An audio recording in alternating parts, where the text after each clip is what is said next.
It's time to predict game week 4 of the Premier League, but before we do that, as we normally do, we're going to take a look back at how I did during game week 3. Not too good, to be honest, but hey, the game is the game. So let's see how well I did for game week 3. I'm going to start off with a Friday fixture of Chelsea versus Luton.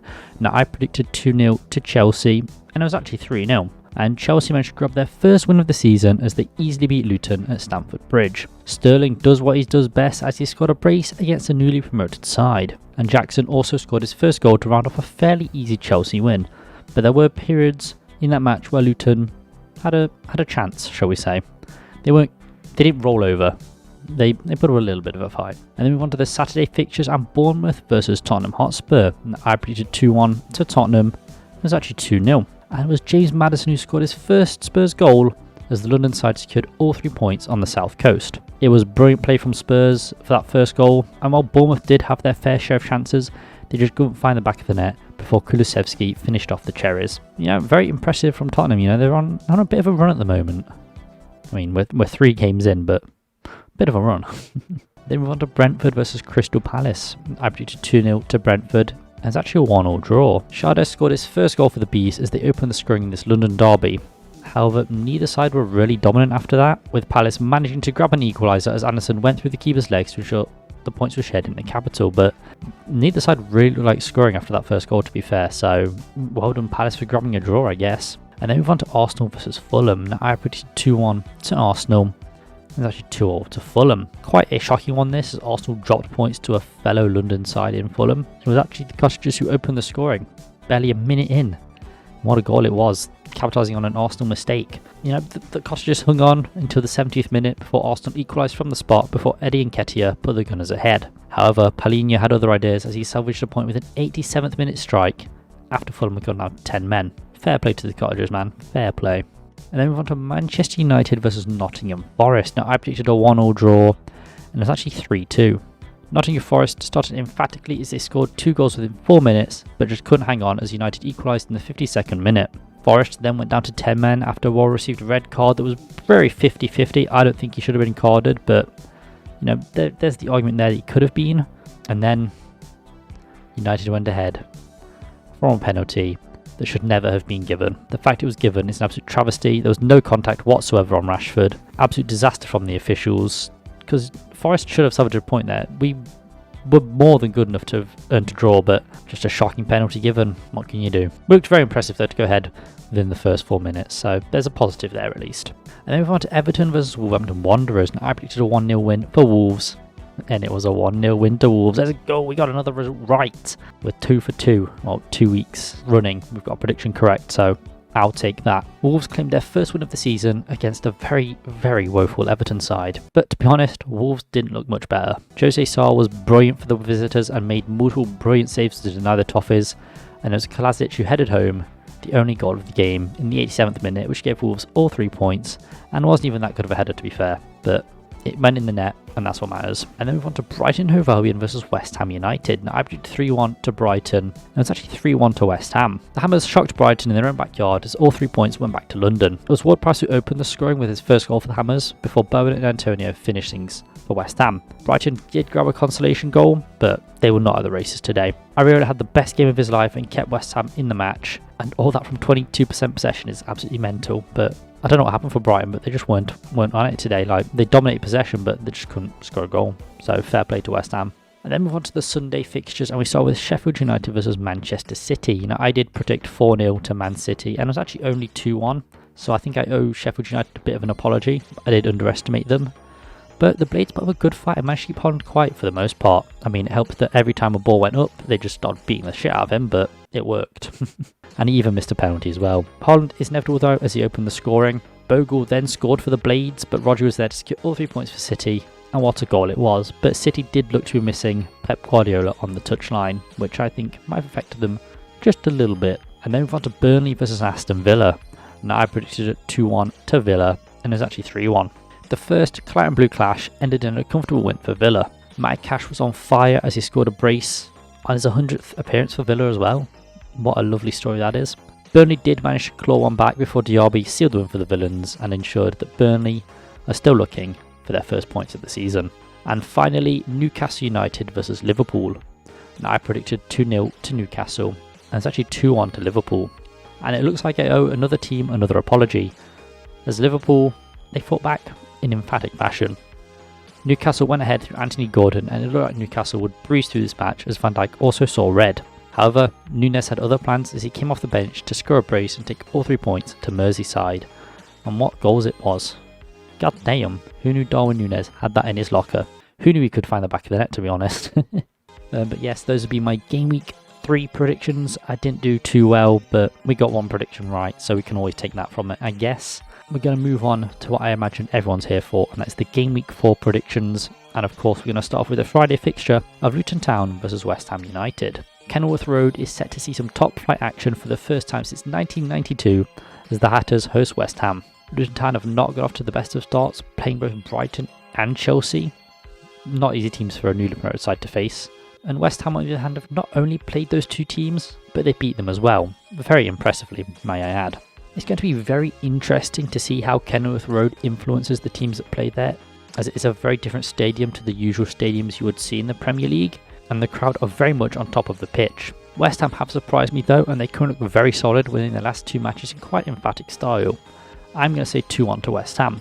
I think it'll be another win for West Ham, but not as explosive as their other 2.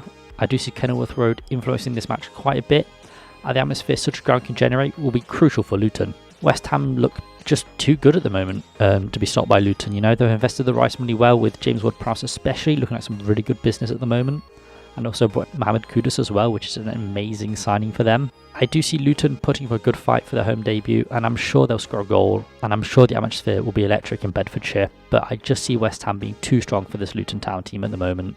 But hey, Kenilworth Road is going to be rocking, and so the houses surrounding it. And then we move on to the Saturday fixtures, and we start off with Sheffield United versus Everton. It's another bottom of the table clash as Everton travel to Bramall Lane to face Sheffield United. Everton have looked extremely underwhelming this season and have yet to score a goal in this entire Premier League run. Yeah, it's early doors, to be fair, but it's just not looking good for them. Sheffield United have also lost each of their matches, but unlike the Toffees, they've managed to score 2 goals. To be fair, both sides do offer some threat going forward, but it's Sheffield United who seem to offer more threat, or at least they're more clinical with their attacks. Everton are in desperate need of a forward who can score goals. They have just scored Beto from Udinese, I believe, who is a brilliant player in Serie A, so be interesting to see how he can cook in the Premier League. It remains to be seen how well he'll do, and even if he'll play this match. I'm going to say 1-0 to Sheffield United. I think this will be Sheffield United's first win of the season, much like Wolves' last week. Everton were quite threatening going forward last week, but Jose Sá was an immense keeper, and I expect to see Foderingham doing the same for Sheffield United here. Currently, Sheffield United look like the better side between the two, and I think they'll be helped by the home atmosphere of Bramall Lane. Of course, you know, as most sides do, Sheffield United do look better at home, but that could definitely be seen with their performance against City. They put up a good fight and managed to equalise as well, so I can see the Blades grabbing their first win of the season against the Toffees, because they're nowhere near as good as Manchester City. I mean, that's just crazy talk. And then move on to Manchester City versus Fulham. Manchester City host Fulham and will be looking to continue their winning start, being the only side to have not dropped points so far this season. Fulham haven't had as good of a start as City, but grabbed a big result against Arsenal, sharing the points in London, as we mentioned. Now, last season, this clash was won by a last-minute penalty from Haaland, but I think City will be hoping that this clash doesn't go the same way, and they don't have to wait to the death to win all 3 points. City will still be without Pep Guardiola on the touchline though, and you could see that definitely affected them in Sheffield.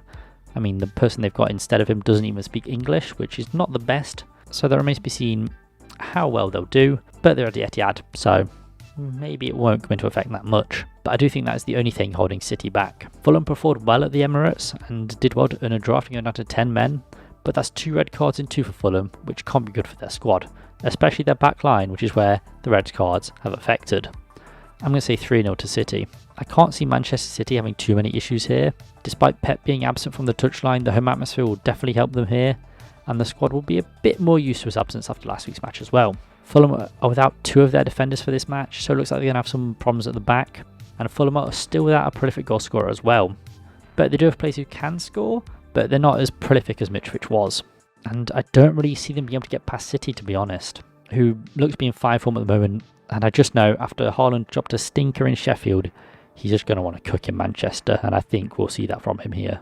And then we move on to Chelsea versus Nottingham Forest. Nottingham Forest travelled to Stamford Bridge to face a Chelsea side who looked to be on the up. Chelsea grabbed their first win of the season against Luton Town last week after losing emphatically to West Ham the week prior. Nottingham Forest, on the other hand, haven't gone off to the greatest of starts either, but arguably should have got a point last week. But that's in the past, there's nothing we can do about that now. Chelsea have been spending a lot on players in this window and have yet to fully integrate them into the squad, from what I can tell at least. Nottingham Forest had that issue last season but have since improved their performances on what they did last season and generally hold themselves quite well away from home. Last season this fixture saw a 2-2 draw as Forest was striving for survival, but both sides look better than they did last season. However, it's still early days for this Chelsea squad. I'm going to say 3-2 to Nottingham Forest. I do think Forest can grab a result here. I may be delusional, but hey man, we're cooking. Forest generally give other sides a lot of the ball, and I do expect we'll see that here, but they are very lethal on the counter-attack, as we saw against both Arsenal and Manchester United, although that United one was to a lesser extent. They struck United very early on as well and looked very impressive. Chelsea do have good players within their expansive and expensive squad, but the amount of players they brought in is going to take time for them to gel, and I reckon Forest can shock Chelsea here and grab a very, very important win. I wouldn't be surprised, to be honest. We're looking so good right now. And then move on to Burnley versus Tottenham Hotspur. Burnley welcome Spurs to Turf Moor as they aim to grab their first win of the season. Tottenham have looked much better under Ange, and while it is still early days for Spurs under his stewardship, from what we've seen, they do look pretty good. Very positive signs, especially if you're a Spurs fan. Burnley, on the other hand, have not gotten off to a great start in their return to the Premier League. Currently winless in 2, but have shown promise in the way they play and have scored a goal, which is more than can be said of Everton. Company's Burnley will get back to winning ways soon enough, but I can't see this being the match that does that. I'm going to say 3-1 to Tottenham. Spurs are a very progressive attacking side under Ange Postecoglou and look to be playing well without Kane as well, showing no issues of scoring goals and still have quite the potent attack with players like Son, Maddison and Kulusevski playing a huge part in this Tottenham side's attack. Burnley will have their work cut out for them once again at Turf Moor. However, I do see them being able to score against this Tottenham side because they still are a bit error prone in some areas, but yeah, it should be a fairly easy Tottenham win, I think. And then move on to Brentford versus Bournemouth. The Bees host the Cherries at their community stadium, with Bournemouth looking to get a win on the board while Brentford look to grab another one. Brentford have been their usual impressive selves despite the absence of Ivan Toney, and look to have covered his loss for the most part. Bournemouth have improved on their squad from last season, but have yet to grab their first win of this campaign. The Cherries seem to be struggling to score goals this season, but have played some of the stronger looking sides to be fair, so maybe that can be excused, but still, they're not really scoring the goals they should be. Both teams are arguably looking stronger than they did last season. However, I do see it being a similar result if this clash would happen last season. I mean, it did, but I'm going to say 2-0 to Brentford. I can see the Cherries' woes continuing in London. Brentford have been very solid so far this season, and I don't see Bournemouth being able to break down the Bees at all. Brentford have two prolific scorers in Mbeumo and Wissa, who will cause Bournemouth a lot of problems, as well as Shada, who scored last week as well. It's going to be very tough for Bournemouth to keep out this Brentford side, especially with the performance that they're putting out, with Wissa, Mbeumo, and now Shada scoring all of those goals so far. It's going to be a very interesting match, but I think Brentford are going to have this in the bag pretty easily.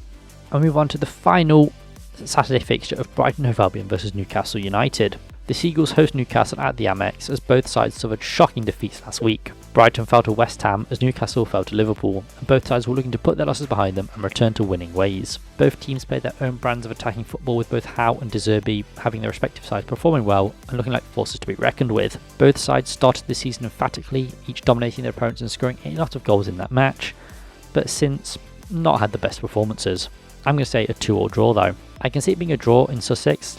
As I've said, Brighton and Newcastle play some brilliant attacking football, and I do expect each side to make this a very entertaining clash, but they also have decent defences, so I expect goals to be kept fairly low, 2 apiece, not too bad. I can't see either side getting one over on the other one though.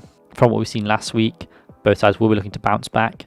I think of the two, Newcastle probably has the better ability to do that from what I can see. Not to discount Brighton, they are very impressive this season, but I just think Newcastle United are a little step above them. However, I do see this being a draw anyway. And finally, the Sunday fixtures, and we start off with Crystal Palace versus Wolverhampton Wanderers. Wolves travel to Sellers Park to face Palace after grabbing their first win of the season last week against Everton. Palace started the season on a win, but have since not won, so we're looking to start winning again and hopefully stop slipping down the table. Wolves have shown a struggle to score goals in the league, and don't seem to currently have that out-and-out goal scorer they require. Palace, though, have also been struggling to score goals this season too, a far cry from how they played towards the end of last season, especially under Roy Hodgkinson. I mean, that first game he came in, crazy stuff. Both sides look fairly evenly matched at the moment, with each side's current seasons starting fairly similarly. Palace just grabbing a draw to separate the two. Wolves didn't look brilliant against Everton, with Jose Sarr keeping the West Midlands side in the game with some of the amazing saves he made to deny the Toffees, whereas Palace fought well to gain a draw with Brentford, but neither side was dominant in that clash. And I think Brentford, it's fair to say they are better than Everton. I'm going to say 2-0 to Palace. I can see Palace coming out on top in this clash. They do offer more threat going forward than Everton do, so Jose Sarr will have to perform even better than he did last week. And I do see him saving Wolves' blushes for the most part, but I just think the wealth of attacking talent that Palace have at their disposal are going to cause Wolves quite a lot of issues at Selhurst Park, and I don't think Wolves will be able to troll Palace much going forward on their end. So yeah, I think it's a fairly comfortable win for Crystal Palace. I don't think it'll be an easy match for either side, but Crystal Palace should have this in the bag. And then we move on to Liverpool versus Aston Villa. Liverpool host Aston Villa at Anfield after both sides grabbed big wins last week, and each will be looking to start a winning run after winning 2 in a row. Crazy stuff. Liverpool grabbed a shock win over Newcastle, with Darwin Núñez being the difference maker, especially after going down to 10 men as well. That is very impressive. Aston Villa, on the other hand, didn't have such a shocking win, as they comfortably beat Burnley, with Matty Cash being especially impressive. I do love the guy. Liverpool will be without Van Dijk for this clash, which will definitely weaken their defence, which hasn't been great in recent times to be fair, and I expect Villa will exploit this. The Villains have been scoring goals for fun this season after a disastrous start against Newcastle, but are really starting to show themselves to be the dark horses of this season, which a lot of people did predict. I think they'll do well as well, but I would not be surprised to see Núñez getting his first Premier League start against the Villains. And it's going to be very interesting to see how he performs versus when he starts off the bench. I think he's the perfect player to bring off the bench. He's explosive, he can score goals as we've seen. He's not most clinical, but I think he's a very good off the bench player. I'm not sure about him starting though. I'm going to say a 2-2 draw. I do see it being a draw at Anfield. The Reds did go for a very impressive win at St James's Park, but Villa are also a very impressive side this season, no matter whether they're playing home or away, and they're going to give Liverpool a good game at Anfield. I see both sides playing out a draw, as they both have impressive attacking players, with both sides not struggling for goals either, so I do expect a close game between the two, but I cannot see one being better than the other, despite it being an Anfield.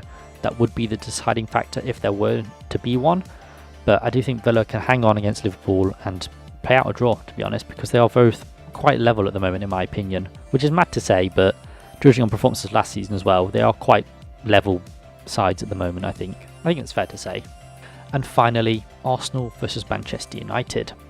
We end this match with Arsenal hosting Manchester United at the Emirates. Last season both of these sides were up and around the top 4 spots, but both sides look and feel quite different to that previous season. Manchester United have been hit with quite a few injuries in recent times, and Arsenal don't look to be cooking as they were last season. It looks like they've altered their play style, and that hasn't really served them well so far. And results have reflected that. Despite grabbing wins, they've dropped points, conceded goals where they probably shouldn't have. So, yeah, bit of an interesting one for Arsenal there. United haven't largely changed their play style, but do look quite different to the squad that finished third last season. And as I mentioned, have been hit with quite a few recent injuries as well. United were lucky to beat Forest last week, whilst the Gunners only managed to draw with Fulham. So they should make for a very interesting clash. I'm going to say 2-1 to Arsenal. I do see the Gunners grabbing all 3 points against Manchester United. Of the two sides, Arsenal do look currently like the better side, and are still playing some very solid football despite the current change in play style and the shift in results. Manchester United haven't looked great this season, I think it's safe to say, and that was typified in their earlier loss to Tottenham, in which Spurs completely dominated. And I see Arsenal doing similarly to their rivals and beating the Manchester side. However, I do see United slipping in a goal there. But yeah, Arsenal look far better than United at the moment. United look shocking. They shouldn't have beat us, to be honest, but they got help from the refs. I do see Arsenal winning this match, but I don't think it'll be as tight as the scoreline leads you to believe. I think it'll be a fairly comfortable match for Arsenal. I just think they'll concede a silly goal like they have been doing.